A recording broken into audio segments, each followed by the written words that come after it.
talk with you about this money thing because it's a serious thing. And you know goals, you all are driven and motivated people. But I got to take care of some business first. I started T25 a couple months ago.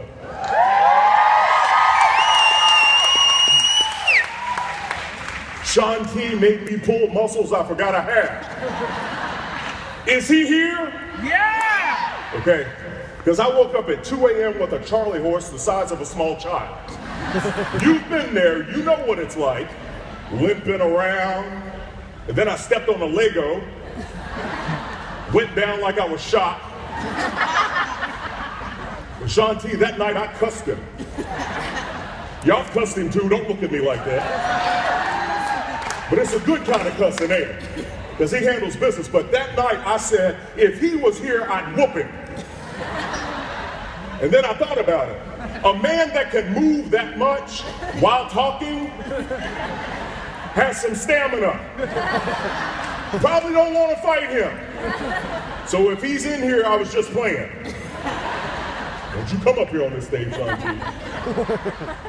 But you know, you guys are used to having goals. You are used to working hard.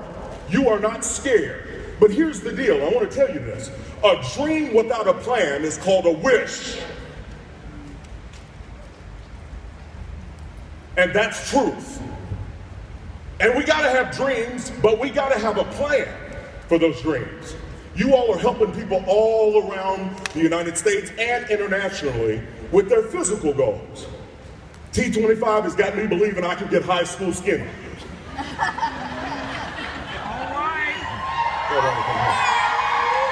right. Now listen, y'all are coming to my home state of Nashville. We're going to show y'all a good time when you get there. But my buddy and I, we started talking. He's a former football player too. And we decided to have a weight loss challenge. Yeah. All right, he was a running back, I was a linebacker. And we decided, all right, you know what, we're going to get serious. We're going to drop weight. So we started doing some stuff. And then I got hooked up on T25, and I've been rolling and doing it, and everything's moving good.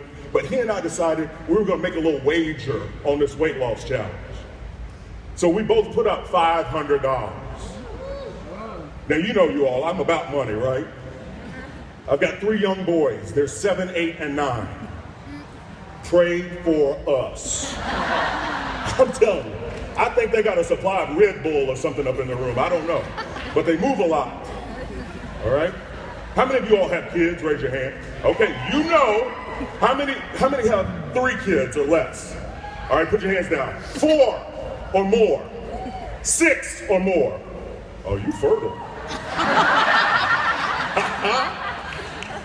Those 3 boys, I'm telling you, I love them to death. If someone told me, they were like, Chris, I'm sure your kids listen to you all the time with that voice. Please. Are you serious? And not long ago, they were at the park, and I was trying to get their attention. And I never get to yell, you all. You can imagine why. But at the park that day, I did like this. I said, boys! Every child on the playground stopped. The little girl had a pacifier, it fell out. And my boys weren't impressed. They were like, that's just daddy, we hear that voice all the time. We are not impressed with that man. But I love those boys. And so the weight loss challenge, why? Because I want to get healthy. I want to be around.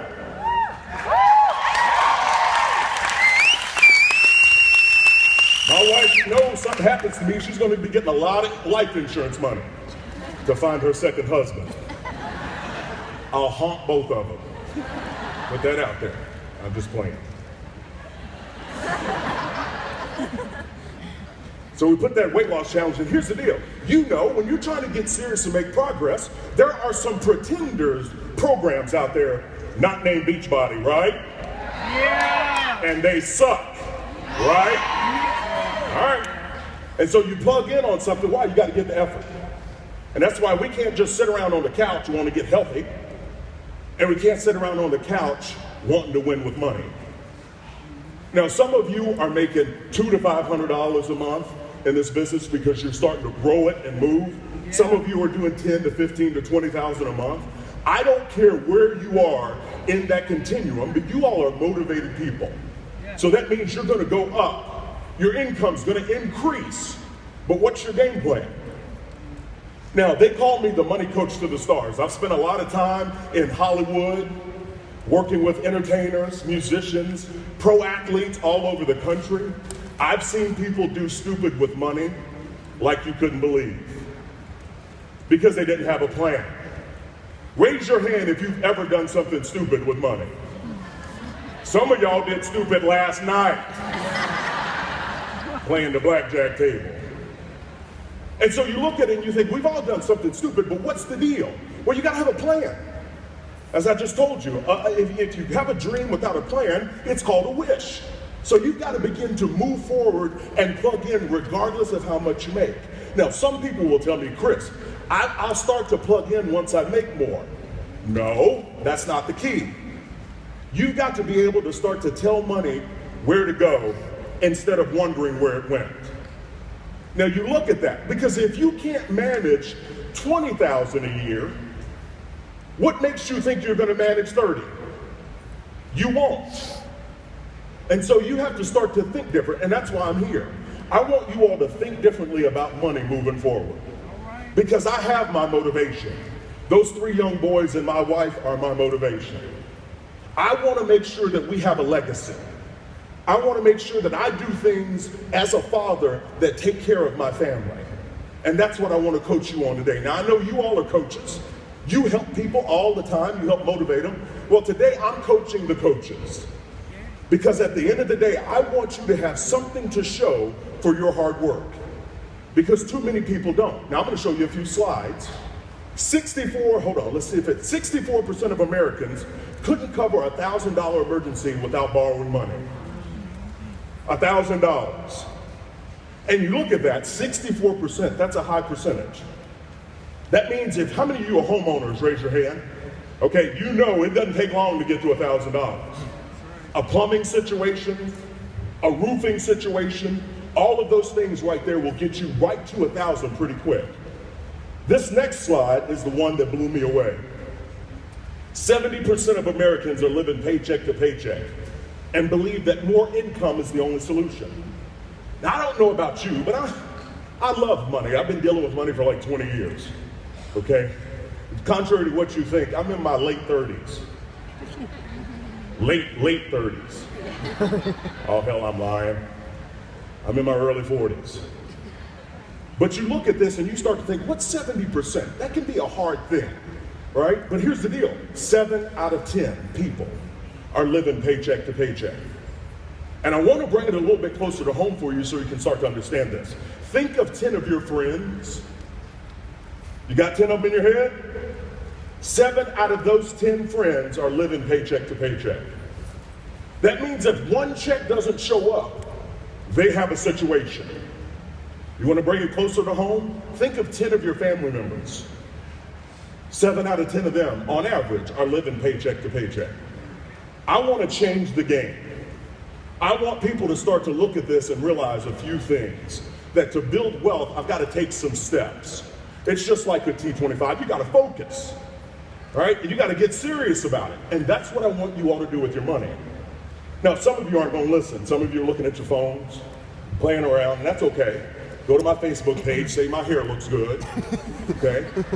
But for those of you that are serious and you have kids, you have somebody in your family you love enough that you want to be able to do something for. And I'll tell you this, if I gave all of you $1,000, you can think of somebody that you could bless with that money, couldn't you? Say yes. Yes. Invariably, very quickly, everyone knows of somebody that could use that.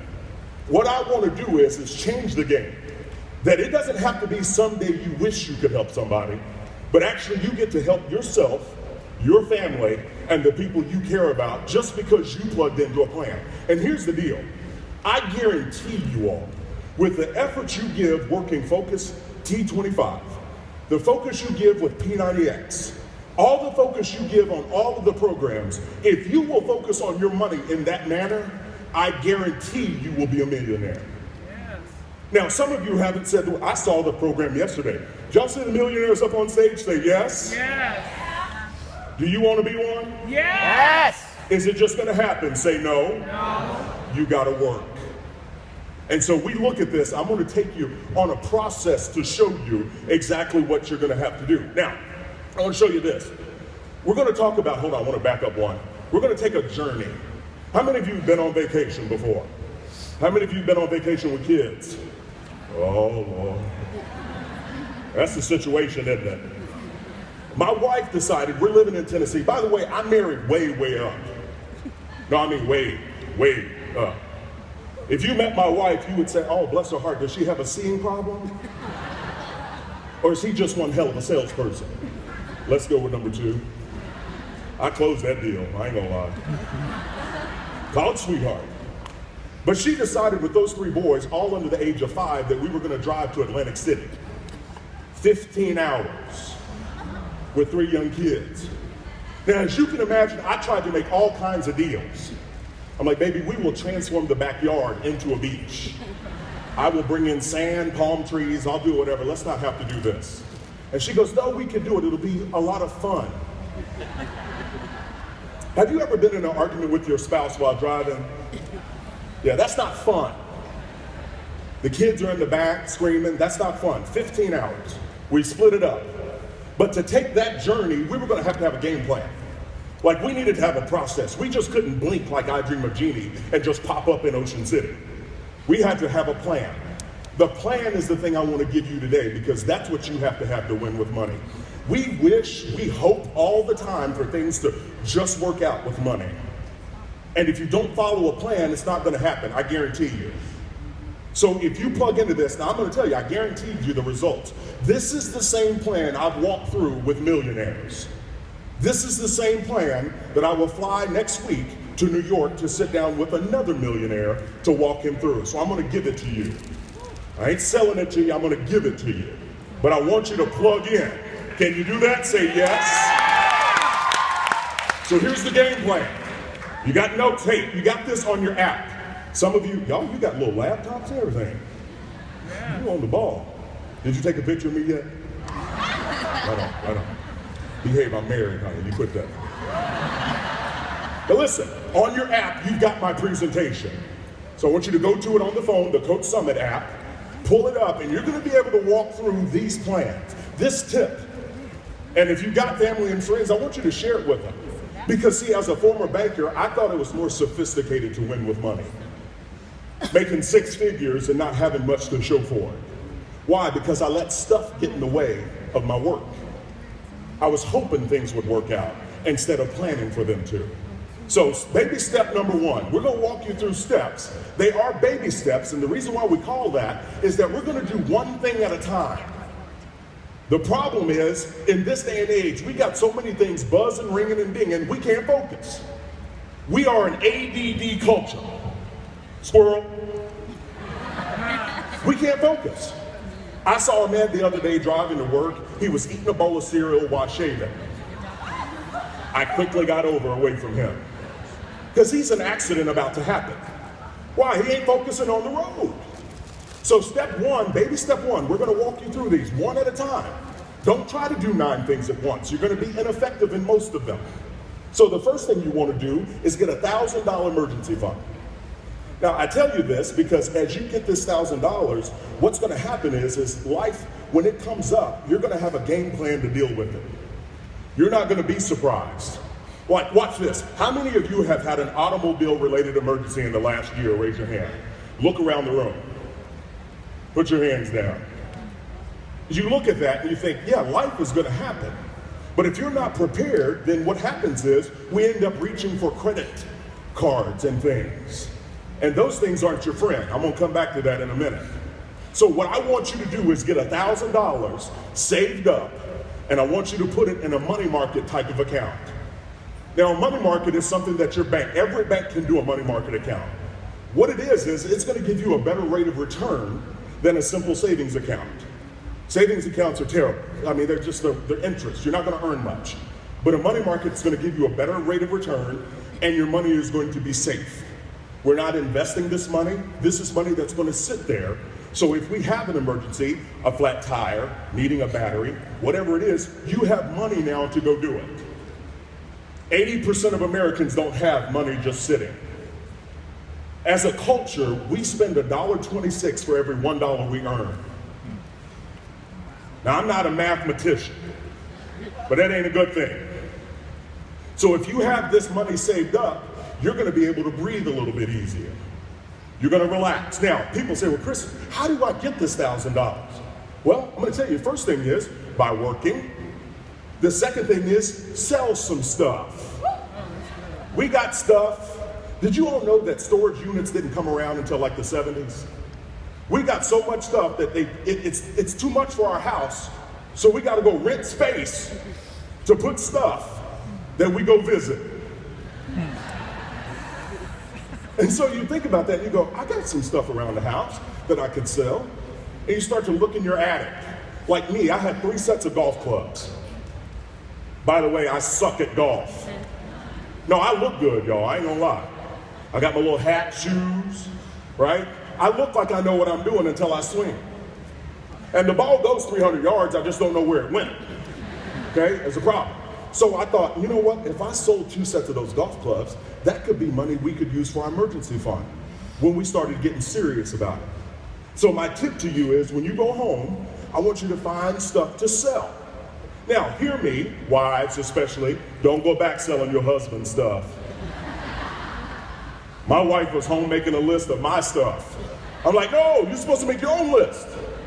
And we did, and we had a yard sale. How many of y'all have ever had a yard sale, by the way? Okay, there's some interesting folks that go to yard sales. Man showed up at my house at 6 a.m. Yard sale didn't start until 8. I went to him at the front door. He goes, sir, I'm here for the garage. I said, well, it's not time. And he pulled out money. He said, well, I have money. I said, let me go open the garage. Oh, we started that sale early. And I made $125. And so you start to think about that. It can be a game changer because you relax a little bit because you know if something pops up, I can take care of business. Now, I want you to hear me. The pizza man showing up at the front door is not an emergency, okay? The sale going on with shoes is not an emergency. So what you want to do, how many of you are married? Okay, here's what I want you to do. How many of you are happily married? Well, if you are here with your spouse and your hand ain't up, you're gonna have a problem when we get ready to leave that here. But if you're married, what I want you to do, I'm gonna tell you another stat. Money fights are the #1 cause of divorce. Money fights. And so I want to thank Jeff and Sandy for bringing me here because this money stuff runs deep, you all. And you all are knocking it out of the park. You're rocking it, but I want you to have a game plan. So husbands and wives, what I want you to do is make sure you're on the same page. Make sure you're working together and you're in agreement on stuff financially. Don't use money as a weapon. And I don't want you to use it as a control mechanism. You're a team. So you sit down and talk. Now here's the problem. Most of us have not been raised with how to deal with money. No one ever told us. So we have to feel around in the dark for the light switch, and then we make a lot of errors. So I want you to talk about it together. The best way to start to deal with money together is to have a dream meeting, first and foremost. I want you all to sit down and dream about what are some things you want to do, where are some places you want to go, who are some people you'd like to bless. And what happens is when you put down your weapons, you start to realize that we're a team. Like if we're both in the boat and rowing in the same direction, we're going to get there a lot faster. But what we have going on is we have husbands and wives sitting in the boat rowing in different directions, and you know what happens? You go nowhere. There's a lot of energy expended, but you're going nowhere. So I want you to be in agreement. How many of you are single? You ain't got to put your hand up all happy and fast like that. Like we do what we want, where we want, how we want to, Chris. I know, and that's good. I want you to be able to have some freedom. But I want you, if you are single or newly single, I want you to get an accountability partner. I want you to get with somebody that wants you to win financially. I don't mean your shopping buddy, because y'all be up in the mall doing stupid together, okay? So find somebody that's serious and committed to helping you win. And now you begin to talk with people about stuff. Now I want you to hear me. I don't care where you are financially. Better is available. People always tell me, Chris, I'm doing okay. We're doing all right. I don't think all right is the destination. You know, if you were coaching somebody and they were doing T25 and you asked them, hey, are you doing your workouts every day? And they were like, nah, we're doing them here and there. That's not going to lead to success. So with money, I want you to make sure you've got an all-around game plan, something that you focus on. And I want to show you something. I figured out something a long time ago, that money will behave. Watch this. See, money can only go where we let it go. Watch. Watch this. Stay. Come with me. See, some of y'all are leaving your money in the mall. Money will go. Money will behave like you wish your kids would.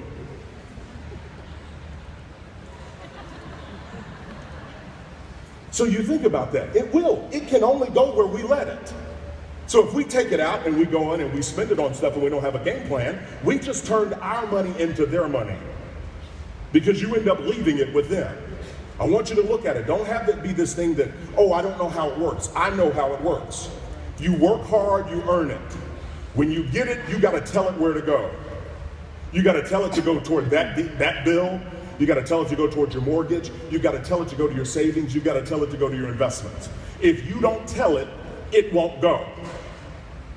So start to think different. Now, this next step, once you get the $1,000, you're going to let it sit. We ain't messing with it, okay? Because it's only for emergencies, and you and your husband or spouse are going to talk about that. But now, once you have that, you're going to go to the second phase. So look at your app. You can see the next one, or I'm going to have it up here on the screen. The next one is, we're going to pay off all the debt using the debt snowball. Now, you go, wait a minute, Chris, what are you talking about, debt? What I'm talking about is all debt except for your home. So that's credit cards, car loans, all of that. Remember, I'm walking you through a plan. I didn't say it was going to be easy. I said it's going to be way beneficial when you focus. So what I want you to do is get a sheet of paper and write down all your debts.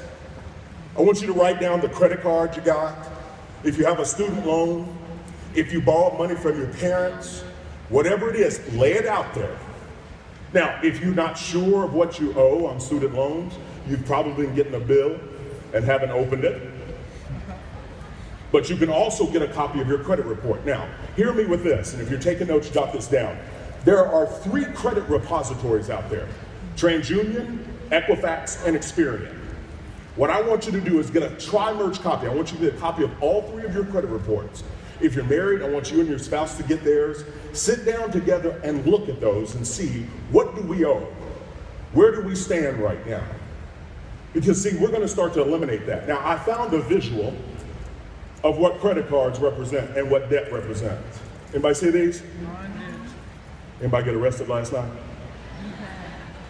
Handcuffs.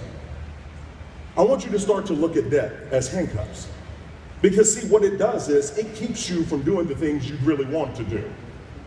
It keeps you from doing stuff. And here was the best image I ever saw. When my first son was born, Tyson, who's now 9, I thought, debt is keeping me from doing the things that I want to do for my family. Now I've put that Visa and that American Express card up ahead of my family. So I'm going to stop. Now, some of you are looking at me like, Chris, you don't understand. I get miles for my credit cards. That's not something you want to get wrapped up in, because I'm going to tell you this. I have met with many millionaires. None of them have told me that airline miles and credit card points are the thing that put them over the top. None of them have told me, you know what, them points I got from Discover, that cash back, that was the thing that put me over the $1 million hurdle. None of them. And we have to shake up our thinking. Like my boys even know, like the Capital One commercials, any of y'all have ever seen those? They're cute, right? What's in your wallet? Cash. I have cash in my wallet. Why? Because I know how credit cards work. They charge you a penalty. They charge you interest for using their money. High amounts of interest. And so you start to look at that and you go, yeah, wait a minute. If it was a real friend of mine, it wouldn't penalize me. And so I'm going to give you a PhD in economics right here. If you're taking notes, write this down. Interest that you earn is a reward. Your savings accounts, your investments, if you're earning interest, you're being rewarded. Interest that you pay is a penalty. You start to think about that. So if I'm paying interest, I'm being penalized for using someone else's money. So you don't want to be penalized. You want to make sure that, hey, am I doing the things I need to do for my own family? And so I want you to make a list of it. Now, the debt snowball, what is it? The debt snowball is how you're going to attack the debt. Once we've got it listed out and we know what we're dealing with, now we're going to walk through and systematically knock them off one by one. So we're going to start with the little bitty one first. So if you've got a little $500 Home Depot or $500 Visa, we're going to attack that one first while making minimum payments on the other debts. And once that little one's gone, we're going to take that payment and add it to the second debt. And now you see, it's just like a snowball that rolls downhill. As it rolls, it's picking up more and more snow and it's getting bigger and bigger.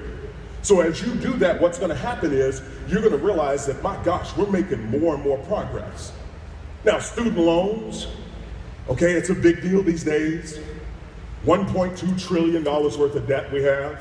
It's over past credit card debt, which we have at $800 million in this country.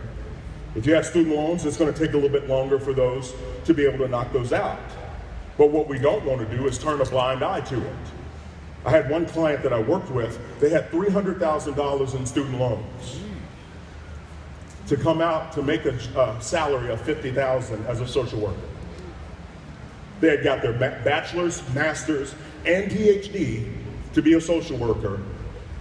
Right? Now, there's nothing wrong with that career choice. What I'm saying is I want people to look at money a little bit differently. We don't know how money works. We don't understand, we don't get it. And so I want you to see interest for what it is. Now, if you have credit card debt, I don't want you to feel bad. What I want you to do is get focused. Say focus. Focus. That's what I want you to do. Because here's the deal. When that money stops having to go out to that credit card, guess where it gets to stay? With you.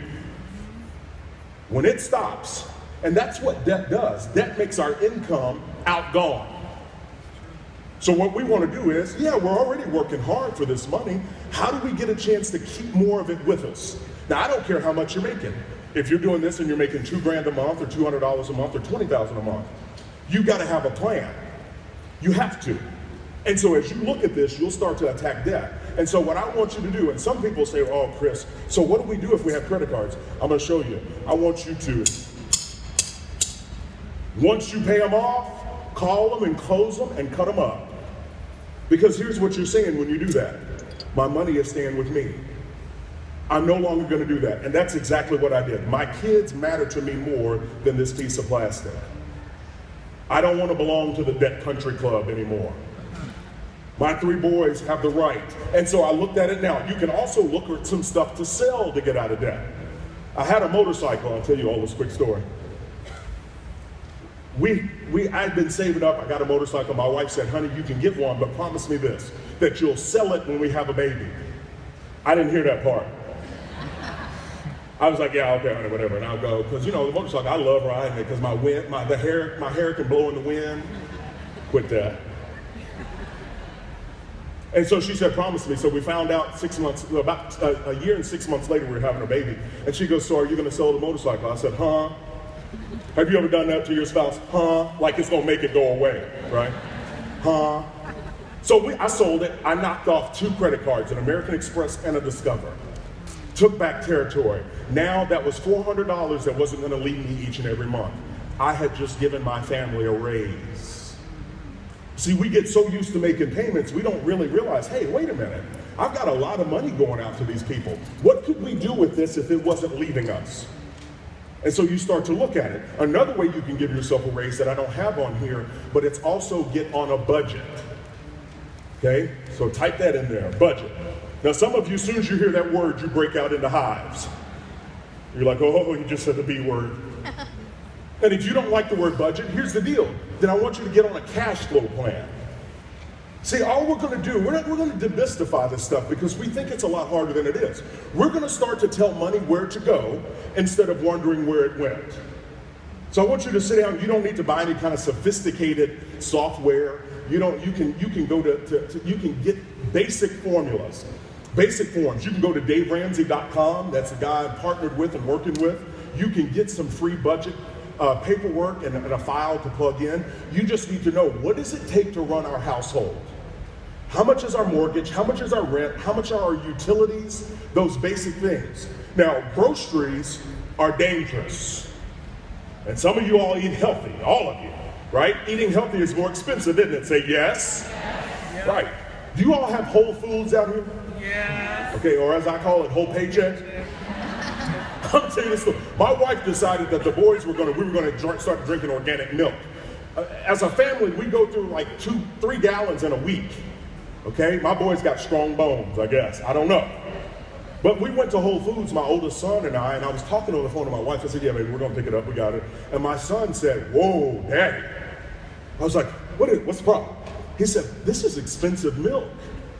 I said, what? What do you mean? I looked at it. It was almost $7 a gallon. I told him, I said, boy, put that milk down carefully. Step away from the liquid gold. We ain't drinking that stuff, I'm going to tell you right now. Because I can't pay $7 a gallon. You know that. I will buy a cow first. That's right. The Hogan boys will get milk direct.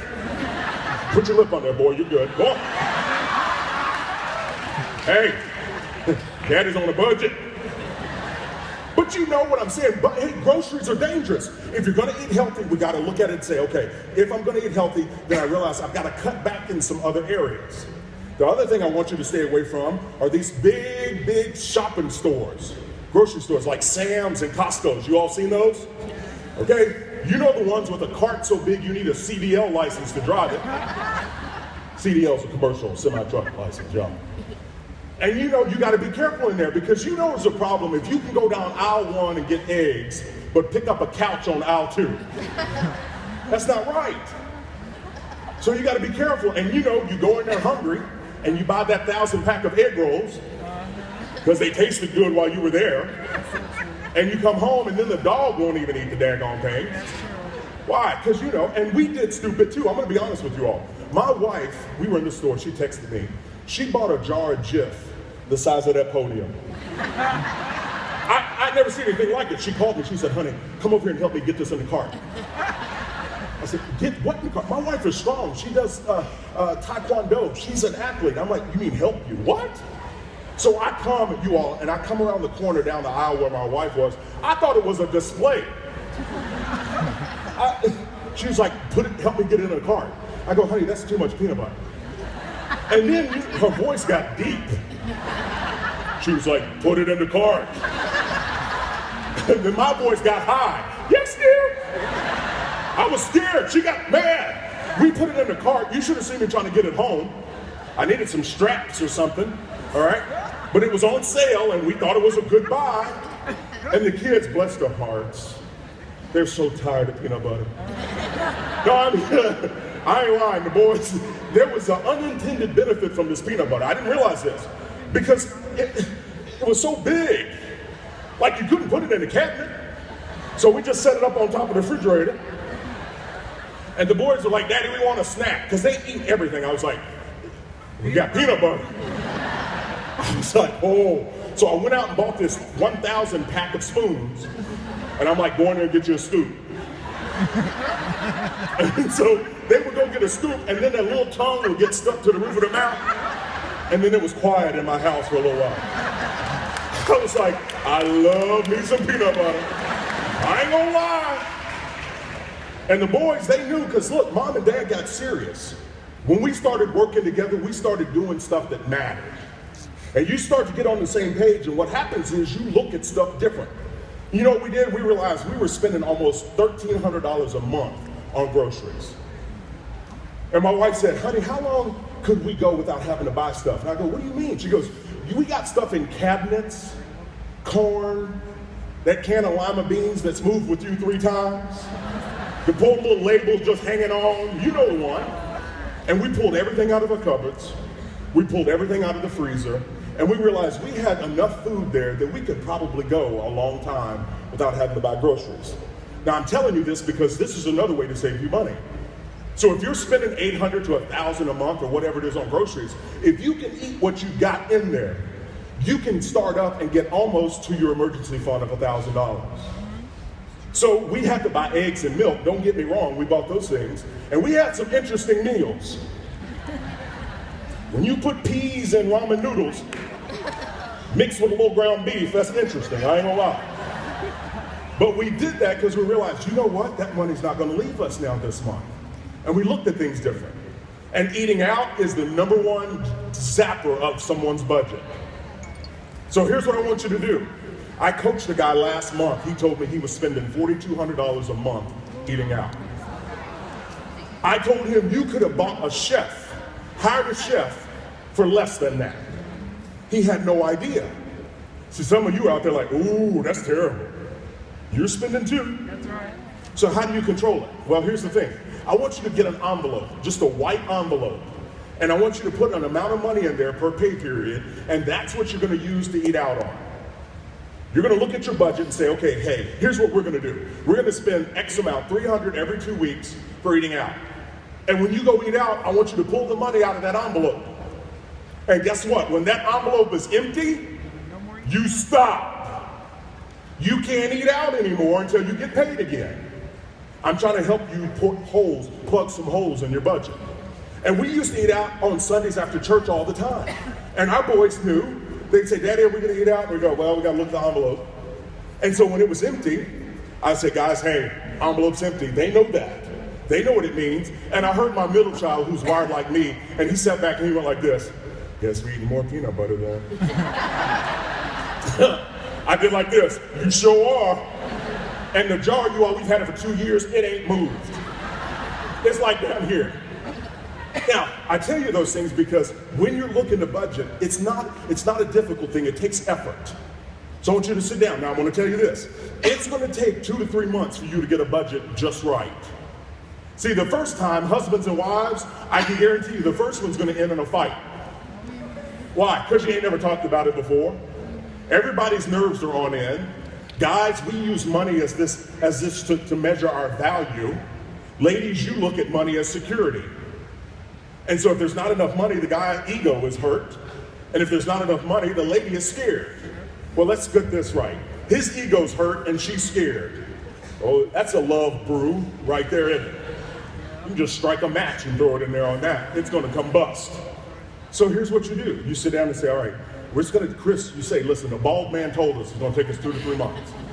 We're gonna take time with this. We're not gonna get frustrated. We're gonna walk through this, but as you do it, you're gonna gain more and more confidence. And I'm gonna tell you this, when we got plugged in on budgeting, we saved ourselves $700 a month. Just because we started to tell money where to go, instead of just going all over the place. So when you control your money, there's benefits to it. You don't always have to earn more, you just gotta manage what you got. So attack debt like the plague. The next step, once you've done that, then we're gonna move to baby step number 3. Now, you look at this, baby step number 3 is where we're gonna save up 3 to 6 months of expenses. We're gonna make sure that we've got all the things that we need to be able to take care of business. And you can do this now because you don't have debt. And so you've already attacked all the debt except for your house, your cars, all that in baby step 2, your credit cards, bank loans. You're paid off everything but the house. And that could take you 18 to 24 months. It depends on how intense you are and how much debt you have. And so you look at that, but once you do that, now you can stockpile some money. We have the starter emergency fund of $1,000, but now we're gonna put 3 to 6 months of expenses aside. Why? Because what it's gonna do is, you now have some protection against life happening. If there's a job loss, if there's an illness, whatever it is, but you're gonna have 6 months of living expenses sitting in that money market account. And as you have that, you're gonna breathe easier. You're gonna know that, hey, you know what? I've got time, I've got some money, I can be able to take care of some stuff. And so I want you to start to think about that and look at it and say, okay, here's what I need to do. I get those 3 to 6 months of expenses put away, I'm not touching it unless there's an emergency.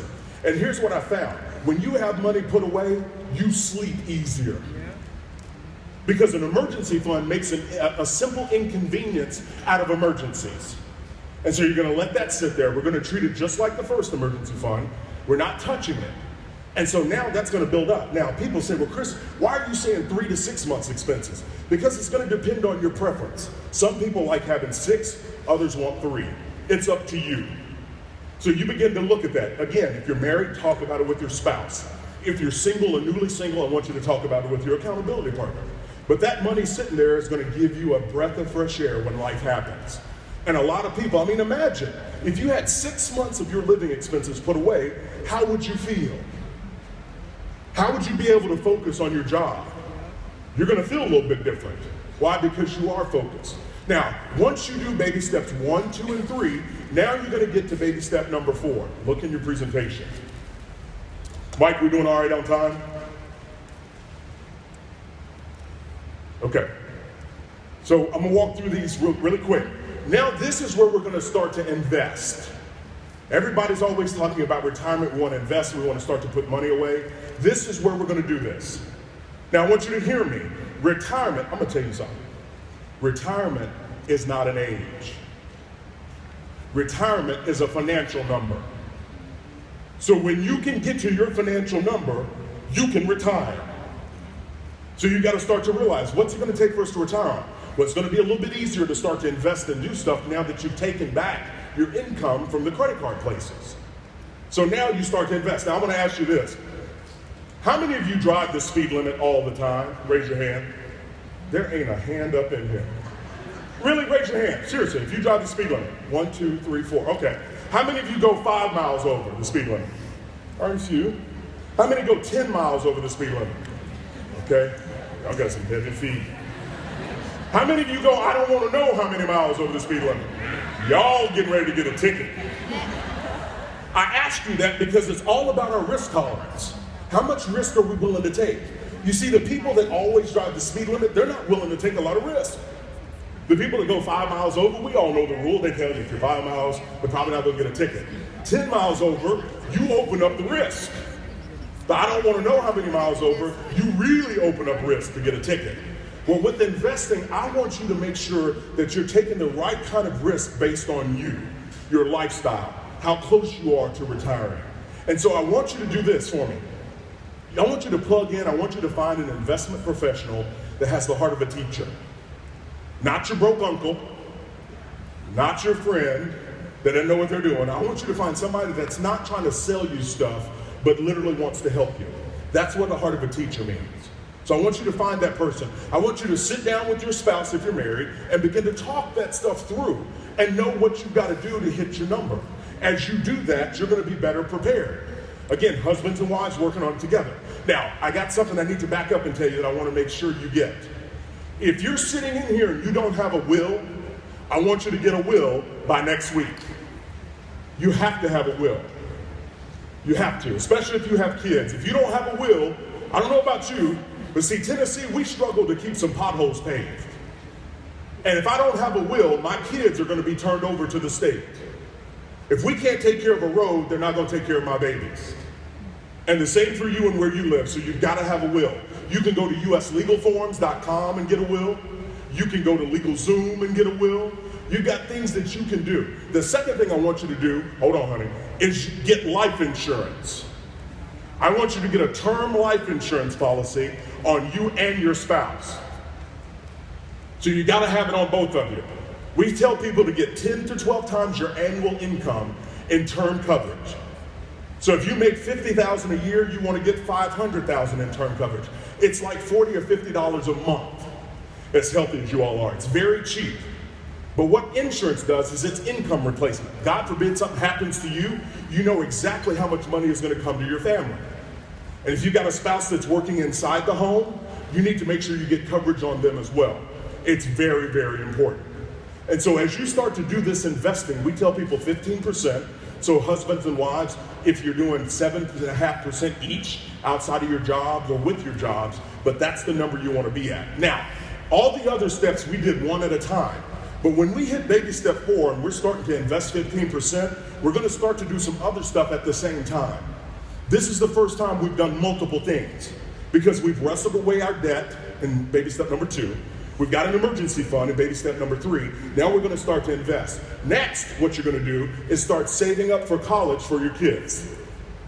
This is baby step number 5. So we're going to begin to put money aside for college. Now, you can talk with your investment professional. They can tell you about educational savings accounts, also known as an ESA. Okay, there are things that you can do there. They can walk you through your options, but now you start to put money away while they're young. That money's going to grow.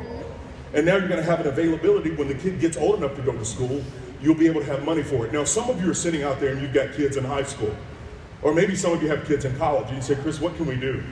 I really want to encourage you to start to be proactive in looking for scholarships.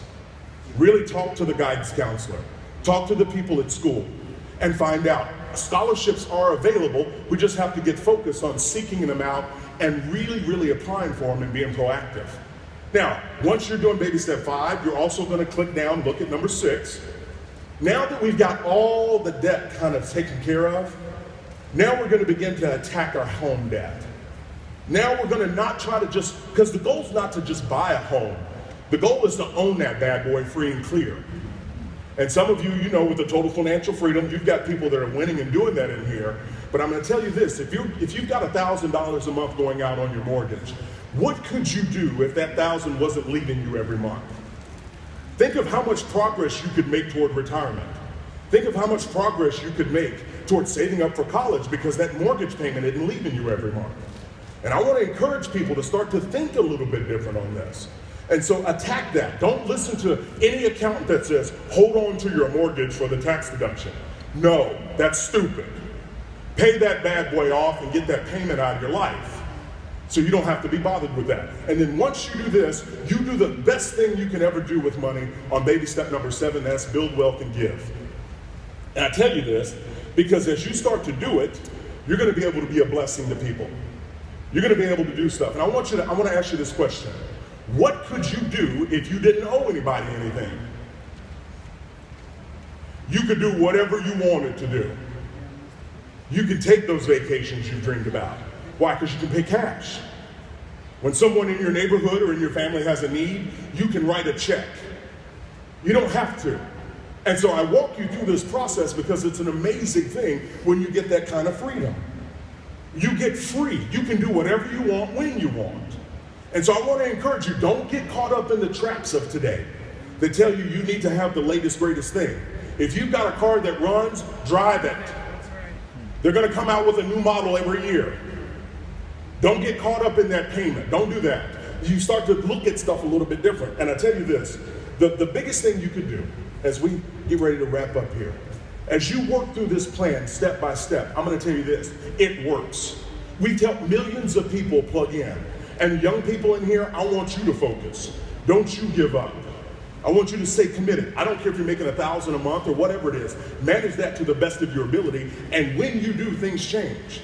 And I'm going to tell you this. There's one more thing you have to do today. I've walked you through the plan. You've got to do the most important part right now. And when you leave out of here, and that is, you have to decide. You have to make a decision that as husband and wife, we're going to work together. We're not going to get caught up in what the world tells me I need to have. I'm going to stay focused on a plan. I'm going to stay focused on building a legacy. And when you decide to be different with your money, and you decide to never get confused the difference between a want and a need, and we do that a lot, we get confused. When you don't get confused anymore, you'll start to make progress. And I'm going to tell you, I started off telling you this. A dream without a plan is called a wish. A dream with a plan and a target is called a goal. So I'm going to ask you, do you think you can do this? Say yes. Yes. Are you going to do it? Say yes. Yes. I want you to get serious about this. There's no book you need to buy. There's nothing else you need to do but plug in and follow these 7 baby steps. And I guarantee you, you will win. The difference is for your kids' kids. And for me, that's my vision. When I'm old and my kids are able to come up and talk to me, and my great-great-grandkids say, you know what? Our grandfather cared about us. Our dad cared about us. And he cared enough to try. And that's all I want you to do is to try. Can you do it? Say yes? Yes! Thank you all and have a great day.